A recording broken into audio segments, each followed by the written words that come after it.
Okay, hello everyone. My name is JB De La Cruz, and I am a magician from the Philippines. And today we have a very special guest. Uh, he's known the best mentalist, and this is Inspire Magic Talk Live.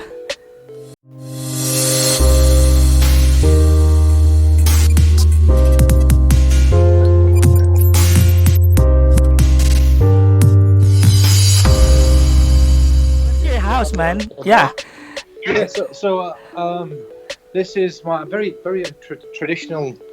This is my sitting room, so I play my piano. traditional. Wow, Write stuff, and you can that's see you. You it's. have a piano. Yeah, I play down here, and this is I'll give you a little tour around. Okay, So this is the living room, the lounge, that's nice. and then we have the kitchen through there. There's nothing Yeah, too yeah, amazing to see in there. It's all yeah. open plan. So my photographs are all like tattooed ladies, not people I know. Yeah, I have some circus sort of pictures on yeah, the wall and whatnot. yeah, yeah. Uh, Obviously my office, which Mm-hmm. is in here. Mm-hmm. So I'll give you a quick look around in Oh, here. So this is wow. all the stuff that I from Penguin, the lives, I did the lecture. right Yeah, I through to remember. when I went and I was with David Copperfield in Vegas, and we went to his Really? private jet. The How to Read Of Minds course. box How to set. read minds from Illusionist.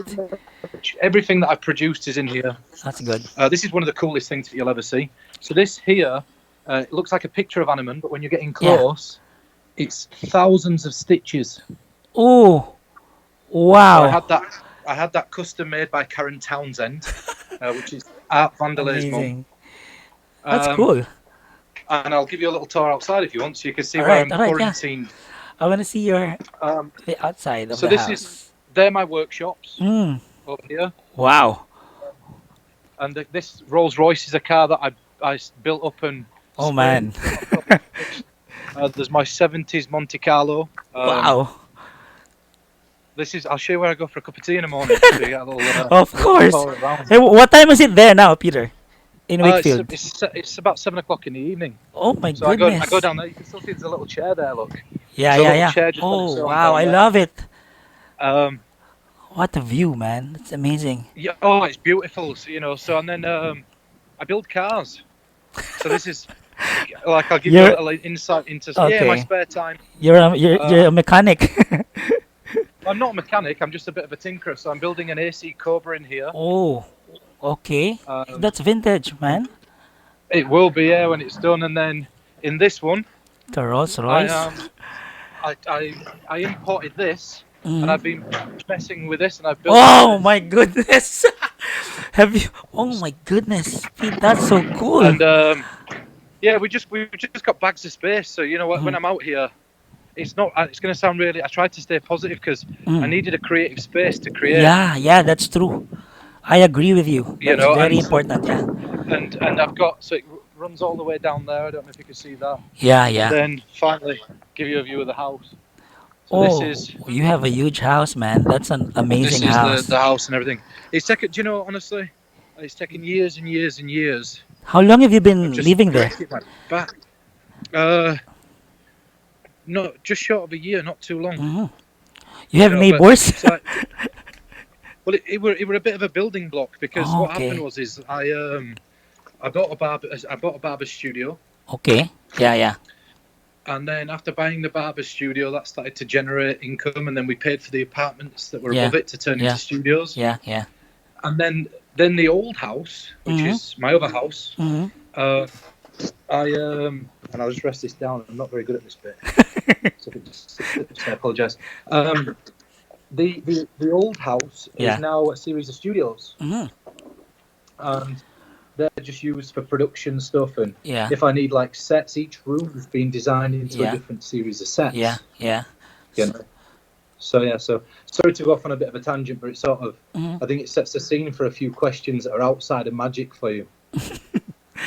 Vito, thank you for showing us your house, man. That's Well, amazing. thank you for inviting me onto the show. Oh, thank you for your time, man. I'm talking to you. It's you, Peter Turner. I'm gonna give you a round of applause, man. This is gonna be a fun interview.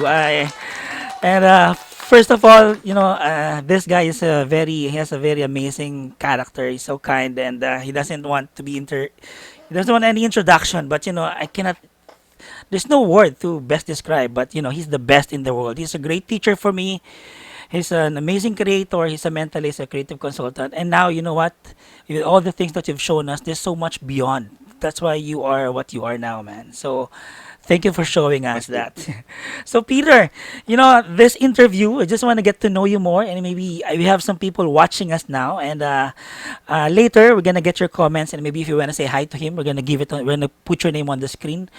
Peter, how did you start off in this industry of like me? I'm a magician, and did you start off being a magician or just a quick mentalist? Well, the interesting thing is that I started when I was about 4 years old, Wow. and the day that I started magic, I wasn't good. I couldn't say that I officially started at that point, but that's the day I That's good. decided and committed to the fact that I wanted to That's be a good. magician. Yeah. It was Christmas Day, so Hmm. basically what had happened, my in my mum's younger years, and I don't really know my mum, so this it's a very cliche story. I don't Yeah. really know my Okay. mother. She left me on my nan's doorstep on Christmas Eve in the snow with my little brother, Mm. and my nan never expected to have us. And all I remember is my nan saying, "If you leave, Yeah. you don't come back." Okay. And she blasé, Yeah. she just said, "See ya," and went. Okay. Um, and then that day was sort of a bit of a strange day because I couldn't quite comprehend what was going on. I didn't. I think because I was so You're young, so young. Yeah. I didn't have that sort of emotional Yeah. Yeah. impact that it'd have had if I'd have been a teenager Mm. or Mm. whatever. I saw Lance Burton on the television. Now, bearing in mind, I'm from an extremely, extremely poor background. I grew Oh, up on the council estate, which is a ghetto. really? Um, Mm. and we lived in, at the time there were five of us in the end that ended up living in this little two-bedroomed flat. Mm. Mm. And the toilet was so small Mm. that you'd have to sit on the toilet to Yeah. close the door. Wow. It was that Seriously? small. They Yeah. were very, very tiny, Oh and my it gosh. it wasn't the best conditions to live in. But I'd Yeah. never seen a man in a suit before, and I'd never seen anybody with any type of eloquence. Yeah. And then I saw Lance Burton, and to me, Mm. as soon as I saw him walk out onto the stage, Okay. I've always been in any interview you've ever watched, you'll notice that my brain goes off in Yeah. 101 Yeah. directions. Yeah. Yeah. It held my attention, Mm. and it held my attention throughout the entirety of the performance. And I sat back, Yeah. and inside my head, Mm. he was Batman. He was Superman. He was all the greatest Amazing. superheroes rolled into Yeah. one Yeah. person. And I said, this is going to be what I do for a living. And then I started. I couldn't afford playing cards, so I expressed an interest to a teacher that I had. And I can't remember if his name was Mr. Buckle or Mr. Belt, but his name were either Okay. Mr. Buckle or Mr. Belt, and he Okay. were a supply teacher that Yeah. came in temporarily. Yeah. And he was a magician. I'd say, looking back at the skill level, he was just, Mm. he was at the point where he was just learning the invisible deck. And my granddad sort of took me to the side one day and Mm. said, "Look," because we used to play dominoes and cards on a Sunday afternoon, and he'd say, "Look, if you're going to cheat, the only rule is that you don't get caught." You know, and so I used to play, and I used to implement some of the things that I were learning into the Sunday afternoon games. And then I remember one. I mean, I'm going off on a bit of a tangent here, but I Yeah. remember then going up. My granddad. I have a really interesting lineage. My Mm. granddad were a horse whisperer, Yeah. and my dad were a falconer. So he flew birds of prey. My granddad were a horse whisperer, and he tamed horses. Yeah. We're from farming stock, so my Mm. dad's side of the family are all from Mm. farming stock. Mm. And we used to go to gala shows. So a gala show in England, I don't know if they have them in Gallop America, is like a shows. big open field. Okay.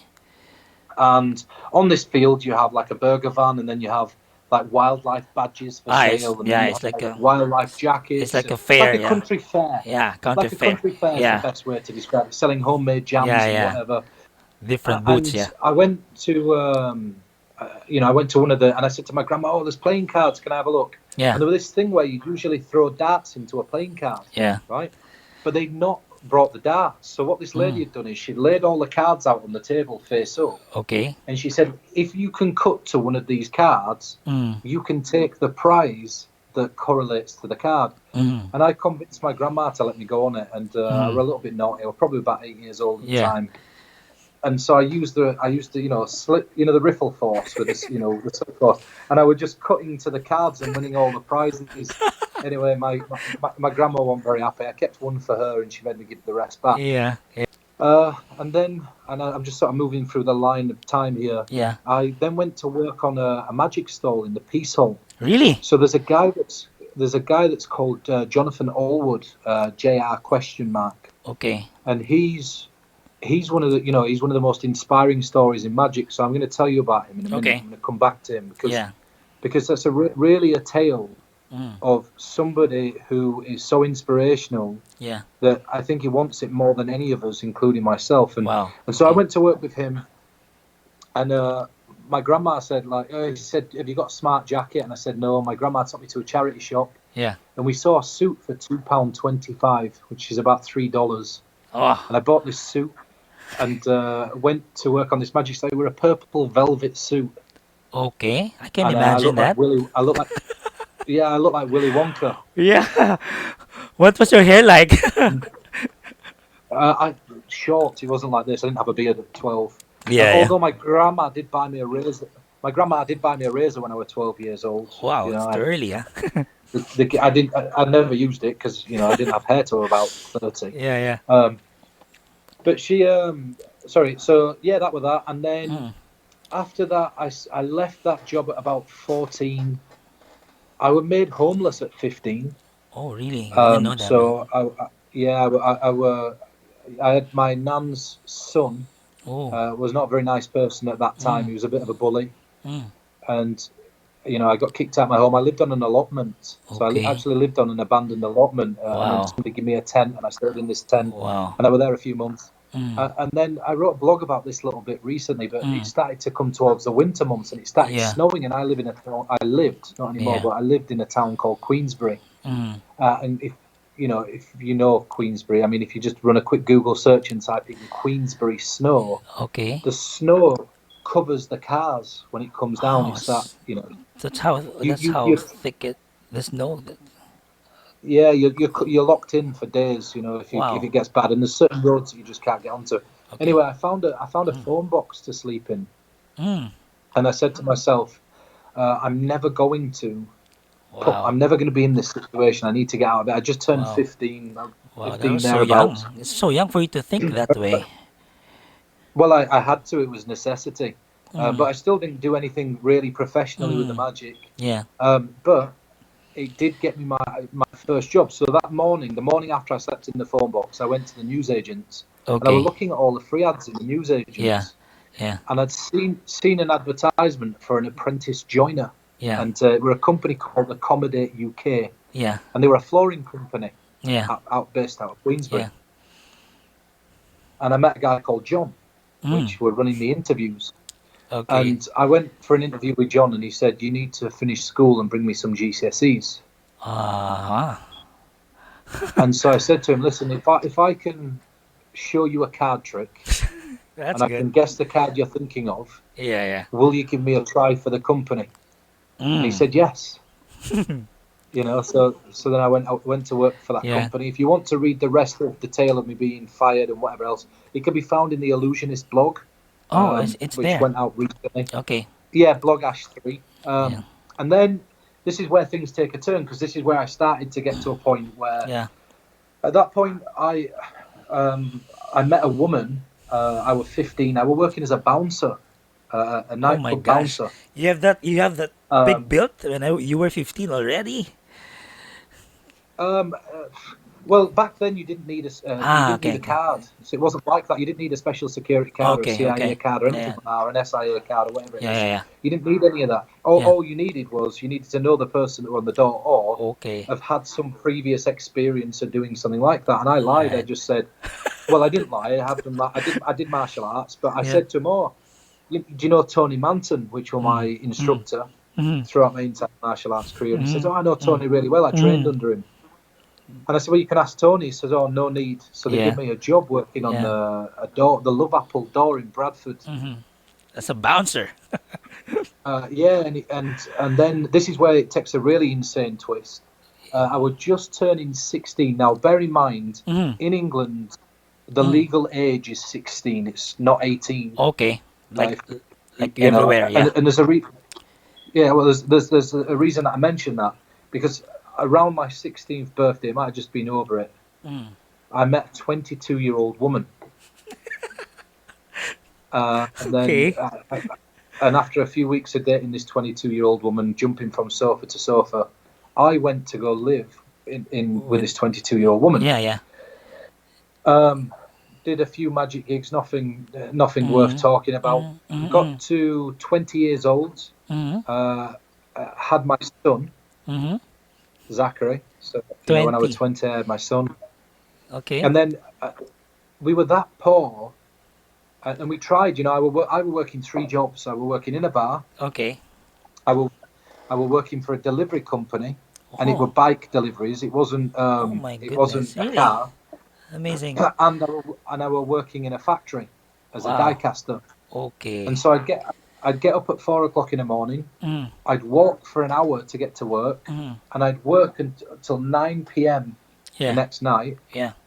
And then on a weekend, I'd do the deliveries. And at the end of the month, because the situation we were in before I got that job Mm. Mm. and the situation and stuff that happened with her, we were so in Yeah, debt yeah. Yeah. that by the time the money come in, it was going out. Mm. Mm. And I've got this little baby boy, and I'm looking and Mm. I'm thinking, I need to change my life. Something needs to change here. Yeah. And then, I went on. Then we broke up because of that. Yeah. For financial reasons, it just became a mess.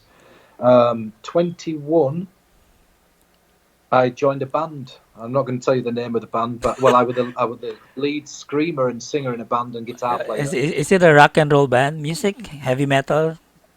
heavy metal. Yeah, Yeah, and then same here. Yeah, yeah. You're right. we went on tour. Mm-hmm. Not nothing like major, but Yeah. I was very lucky. I were in a very lucky position that I Mm. was also a guitar tech. I used to guitar tech to make some money, Mm. and they Wow. did this like open night where you could Mm. open for bands that were coming into town. Yeah, yeah. You could put Like your in name front forward. act. So yeah, well, we opened for quite a few big bands, um, but we weren't making any money. It were costing. Yeah. And then the my band members, and this is a good lesson for you lot that are listening. I know I'm not talking about mentalism, but there's a lot of this you can adapt to your mentalism. Yeah. We sat down one day and we said the only way we're going to make some serious money out of this is if we Mm. all put in some money, get a loan, work as asses off, go Mm. on tour in a van, and we'll live in a van, we'll live on the road, Mm. and each night will pay for the next night. Yeah. And the three band members, Mm. things were looking very promising, turned around and Mm. said, "We Mm. are putting ourselves in debt, Mm. £1,000. We'll be ruined for the rest of our lives. We're not Mm. going to do that." Mm. And I was the only one out of the three of us, or four of us, sorry, I was the only one. The other three didn't want to do it. That Okay. wanted to go on tour, that wanted to do it, Okay. and because of that, the band broke up. Okay. Um, and then I went to work in sales, but just quite by chance. Yeah, you mentioned that Met a guy in the in bar. yeah, you mentioned you were a telesales in Big Fish. That's it. Oh yeah. Well, it started in telesales, and then I went door to door. So what happened? I think the Wow. introduction is that is. Do you Wow. know what? Off the top of my head, because there were a lot of Mm. scripts in that show, and the bit that you're talking about is where it says an interesting fact: the speed of light travels faster than the speed of sound. Yeah. Yeah. It was that script in the bigger fish files, and it says, and Yeah. that's why telemarketers know the best time to sell Mm. you an idea is via the phone. So Mm. I'm taking the skills that I learned as a Yeah, sales yeah. expert to influence So people you were long really distance. yeah, you were in telesales. Yeah. Yeah. Yeah, I Okay. remember every single script I've done, and that's one major of working in sales. And then, Okay. so I started working in telesales Yeah. until I got my training done. And Mm. then they took me out door to door to sell gas and electricity. Gas and electricity. How do you sell Yeah, to get people to electricity? change. Because in England we have N Power, we have Eon, we Ah, have okay. British Gas, we have Yeah, yeah, Scottish yeah. Power, Scottish and Northern. So basically, what it was is that I was working for Scottish Power, Mm. and I started actually earning quite a bit of money because I came up with a brilliant system You're based on good. the sticker on the out. It were like a mentalism effect based on the sticker on the outside of the meter. That's it. Yeah. I knew before they opened the door what type of meter they had inside the box. Wow. Wow. You're very observant. I mean, Yeah, well, I looked at it like a formula, Yeah. and I actually Mm. broke the company record for sales. Congratulations. They called them dual fuels. I got 50 dual fuels in my Oh, first month of being there, which commission's with big. a national record. Yeah, Yeah. well, a lot a national record. And Yeah. then, um, and this is where you guys will start to get to know me at this point. So Mm. I started to write a book, Okay. and And it were originally called. It was, and I'd done a few universities and gigs in between, yeah. but the book was originally called something like, and I changed my name via deed poll. So here's a secret that nobody's ever been told in mentalism ever. Okay. I changed my name by deed poll to Capriccio Romantic Turner. Wow, I can't even spell that. Capriccio Romantic Turner. I don't even know why. I just Wow. changed my name to Where did you Capriccio get that Romantic name? Turner. Do you know? Mr. Do you know? Capriccio I used Turner. to. I, I don't know where I got it from, but it didn't last very long. You know, I Yeah, realised yeah. I was being an idiot, and it was the art of confounding and double repercussion, Mm. or something like that. The book was called something ridiculous. Yeah. But my friends would all go to bars and Mm. be like, "Are you coming out?" And I'd say, "No, Mm. I'm going to Mm. stay in and write." And they're like, "Oh, you're never going to do anything with a book. What's the Mm. point?" Mm. Mm. You know, and they kept saying this and they kept saying this, and that I missed a lot of social parties, and Oh, then I happened quite by chance via Chris Rawlings Chris Rawlings. Yeah. um, to get in contact with Kenta Nepper. Okay. Now, bearing in mind, my writing was so bad, and I'm sure Kenton will happily tell you Yeah. this, Yeah. that I did. So that ends part one of our interview with Peter Turner. It was nice to get to know him. And also, next video, Peter Turner will give us an in-depth tips and advice in mentalism. See you on the next one. Thank you for watching.